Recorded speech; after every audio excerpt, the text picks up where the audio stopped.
Hi മക്കളെ, plus വണ്ണിൽ പഠിക്കുന്ന നമ്മുടെ കിങ്സ് 11 ബാച്ചിലെ കുട്ടികൾക്ക് വേണ്ടിയുള്ള നീറ്റ് എക്സാമിൻ്റെ രണ്ടാമത്തെ GAB ആണ് നടക്കാൻ പോകുന്നത്.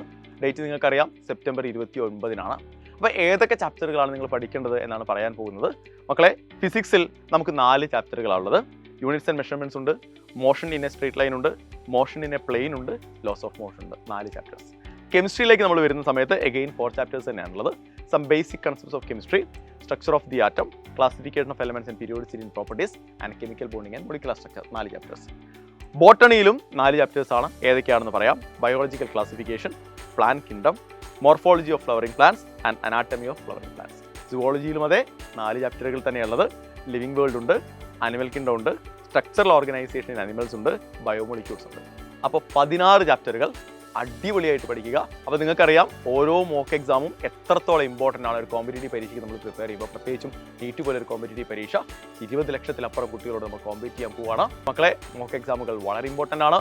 നിങ്ങൾ ഇതുവരെയായിട്ടും രജിസ്റ്റർ ചെയ്തിട്ടില്ല എങ്കിൽ താഴെയുള്ള ലിങ്കിൽ ക്ലിക്ക് ചെയ്തുകൊണ്ട് നിങ്ങൾക്ക് രജിസ്റ്റർ ചെയ്യാം. അടിപൊളിയാക്കണം നമുക്ക്. All the best.